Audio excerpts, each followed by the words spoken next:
ఈరోజు నేను ఒకటే మీకు తెలియజేస్తున్నా, ఈ సంవత్సరం బడ్జెట్లో మీరు ఒకసారి చూస్తే 5,000 కోట్ల రూపాయలు, 5,300 కోట్లు పెట్టాం. పోయిన సంవత్సరానికంటే 1,300 కోట్ల రూపాయలు ఎక్కువ పెట్టిన పార్టీ తెలుగుదేశం పార్టీ. అదే మాదిరిగా జీవో నెంబర్ 43 తీసుకొచ్చి వక్ఫ్ బోర్డుని లేనిపోని కాంట్రవర్సీలో పడేసే పరిస్థితికి వచ్చారు.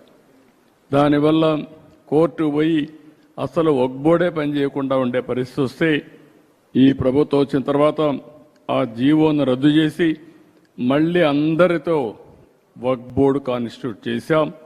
ఆస్తులు కాపాడతాం. ఒకటే హామీ ఇస్తున్నా, మత సామరస్యాన్ని కాపాడమే కాకుండా మిమ్మల్ని అన్ని విధాలా పైకి తీసుకొచ్చే బాధ్యత తెలుగుదేశం పార్టీ తీసుకుంటామని కూడా మీ అందరికీ హామీ ఇస్తున్నాను. ఈ పవిత్రమైన మాసంలో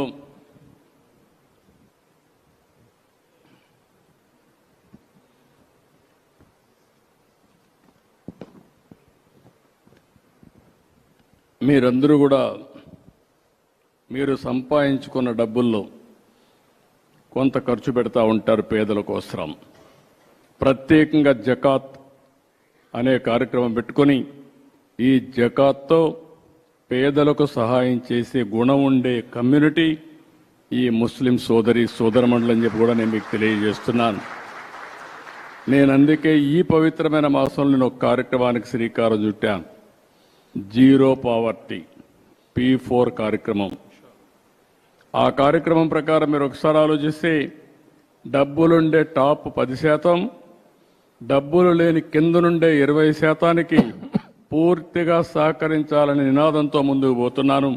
దానికి పేరు కూడా పెట్టాను, మార్గదర్శి బంగారు కుటుంబం. ఎవరైతే సహాయం చేస్తారో వాళ్ళని మార్గదర్శిగా పేరుతో పిలుస్తాం. ఏ కుటుంబానికైతే సహకారం అందిస్తామో బంగారు కుటుంబం అనే పేరు పెట్టి నేను ఒకటే ఆలోచిస్తున్నా.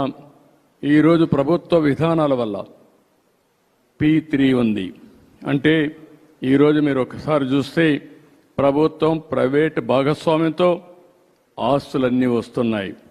ఒక రోడ్డు, ఒక టెలికమ్యూనికేషన్, లేకుంటే ఒక పవర్ ప్రాజెక్టు, ఇవన్నీ వస్తే మనకు వస్తువులు వస్తున్నాయి. కొంతమంది కోట్ల రూపాయలు సంపాదిస్తున్నారు. ఇంకా పేదవాళ్ళు ఉన్నారు. 3 పూట్ల సరైన తిండి లేకుండా, పిల్లలకు సరైన చదువు లేకుండా, ఆర్థిక అసమానతలతో జీవన ప్రమాణాలు కూడా సరిగా లేని పరిస్థితి ఉంది. అందుకే నా జీవితంలో ఒకటే ఆలోచించాను, పేదవాళ్లతో నేను ఉండాలనేది నా జీవిత ఆశయంగా ఎంపిక చేసుకున్నా. అందుకనే మీరు చూసినప్పుడు జీరో పావర్టీ P4 అన్నాను. 100% పేదరికం నుంచి పేదవాళ్ళని పైకి తెచ్చే కార్యక్రమానికి శ్రీకారం చుడతాను. ఈ సంవత్సరమే 30వ తారీఖున ఈ కార్యక్రమాన్ని శ్రీకారం చుట్టి ముస్లిం సోదరులు ఎవరు పేదవాళ్ళున్నా వాళ్ళని అన్ని విధాలా పైకి తీసుకొచ్చే బాధ్యత ఈ ప్రభుత్వం నేను తీసుకుంటామని చెప్పి కూడా నేను మీకు తెలియజేస్తున్నా. ఈ రంజాన్ మాసంలో మీరు కూడా దువా చేయండి. మన అందరం కూడా బాగుండాలి, అందరం కూడా ఆర్థికంగా పైకి రావాలి. మీకు ఎప్పుడు నేను అండగా ఉంటాను. చంద్రబాబు నాయుడు అన్న మాటలు ఈ ఎన్నికలప్పుడు సూపర్ 6లు, సూపర్ 7 లేగు, 143 హామీలు, ఇవి కాక జగన్మోహన్ రెడ్డి ఇచ్చే ప్రతి హామీని కొనసాగుతుంది. ఇవి కాక ఇంకా మెరుగైన సంక్షేమం కూడా అనలే, సంక్షేమం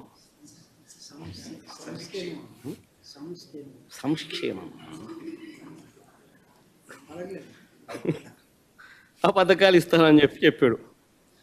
తర్వాత ఏమన్నాడు, ఇదే పెద్ద మనిషి నాడది, మళ్ళీ నేడు అసెంబ్లీలో ఆయన అన్న మాటలు ఏమన్నాడు, సూపర్ 6 చెప్పాము, సూపర్ 7 చెప్పాము, చూస్తే భయం వేస్తుంది. ఒకసారి భయం వేస్తుందని అంటాడు, ఒకసారి రహస్యం ఇంటి చెవిలో చెప్పమని అంటాడు, ఇంకోసారి ఇంకో మాట మాట్లాడతాడు. లాస్ట్కి ఏమో చూస్తే ప్రజలకు అందరికీ కూడా మోసం చేసిన పరిస్థితులు ప్రస్ఫుటంగా ప్రజలందరికీ కూడా కనిపిస్తూ ఉంది. ఈరోజు ప్రతి ఇంట్లో కూడా జరిగే చర్చ ఏమిటి అని అంటే, జగన్ ఉన్నప్పుడు బాగా చూసుకున్నాడు, కనీసం పలావ్ అన్న పెట్టాడు. ఈరోజు పలావు పోయింది, చంద్రబాబు నాయుడు పెడతానన్న బిర్యానీ కూడా మోసంగా మారింది అని చెప్పి ఈరోజు ప్రతి ఇంట్లోనూ చర్చనీయాంశమే.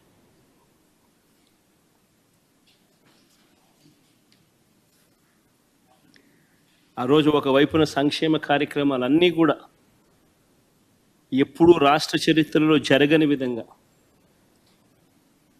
ఎప్పుడూ చూడని విధంగా, దేశంలో కూడా బహుశా ఎప్పుడూ జరగని విధంగా సంక్షేమ క్యాలెండర్ అన్నది బడ్జెట్తో పాటు రిలీజ్ చేస్తూ క్రమం తప్పకుండా ప్రతి ఏడాది లంచాలు లేకుండా, వివక్ష లేకుండా ప్రతి ఇంటికి 2,73,000 కోట్ల రూపాయల డీబీటీ ద్వారా వైఎస్ఆర్సీపీ ప్రభుత్వ హయాంలో ఒకవైపున ఇస్తూనే మరోవైపున ఎప్పుడూ చూడని విధంగా రాష్ట్రంలో ప్రగతి చూపించాం.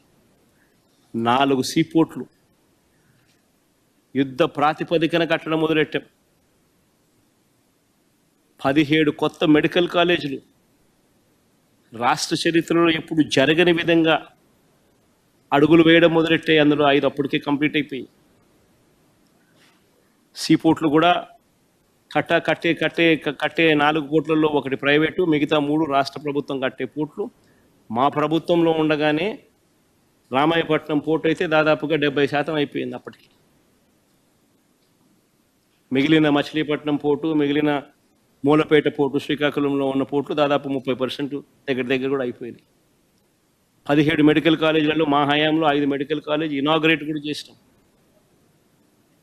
మిగిలినటి వార్ ఫుటింగ్ బేసిస్ మీద పనులు జరుగుతూ ఉన్న పరిస్థితి. 10 ఫిషింగ్ హార్బర్లు, 6 ఫిష్ ల్యాండింగ్ సెంటర్లు, మొట్టమొదటిసారిగా దేశం మొత్తం మన వైపు చూసేట్టుగా ఎప్పుడు చూడని విధంగా టెక్నాలజీని, స్కిల్లింగ్ను పూర్తిగా అనుసంధానం చేసి పూర్తిగా ప్రజలకు చేరువ చేసిన పాలన ఏదైనా ఉంది అని అంటే అది వైఎస్ఆర్సీపీ ప్రయాణంలో జరిగింది. బిడ్డ పుట్టిన దగ్గర నుంచి పండు ముసలావిడయ్యేదాకా కూడా ప్రతి అవసరంలోనూ ఆ బిడ్డకు తోడుగా ఉండి ఆ బిడ్డకు ఏం కావాలనో, ఏ వయసులో ఏం కావాలనో చేయి పట్టుకొని నడిపించిన ప్రభుత్వం వైఎస్ఆర్సీపీ ప్రభుత్వం. ఆ పిల్లలు పుట్టినప్పటి నుంచి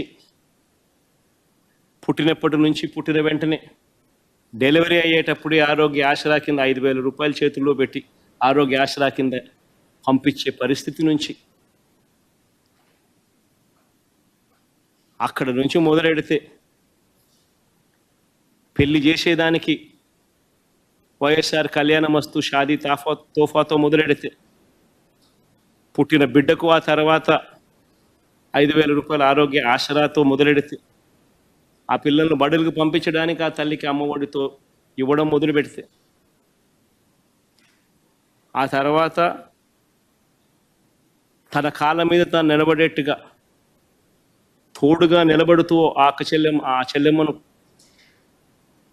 ఒక వైఎస్ఆర్ ఆసరా, ఒక వైఎస్ఆర్ 0 వడ్డీ, ఓ వైఎస్ఆర్ చేయూత, వైఎస్ఆర్ కాపు నేస్తం, ఓ వైఎస్ఆర్ ఈబీసీ నేస్తం ద్వారా తమ కాళ్ళ మీద తాము నిలబడేట్టుగా అడుగులు ముందుకు వేశాం. ITC, Procter and Gamble, Amul లాంటి సంస్థను తీసుకొని వచ్చి వాళ్ళందరికీ కూడా భాగస్వామ్యం చేసి వాళ్ళందరినీ కూడా ఆదాయాలు పెంచేట్టుగా తోడుగా నిలబడ్డాం. పండు వయసులో చంద్రబాబు నాయుడు హయాంలో 1,000 రూపాయలు పెన్షన్ ఉంటే 3,000 రూపాయలకు పెన్షన్ పెంచుకుంటూ పోయి పండు వయసులో ఉన్న వృద్ధులకు అండగా ఉండే కార్యక్రమం చేసినాం.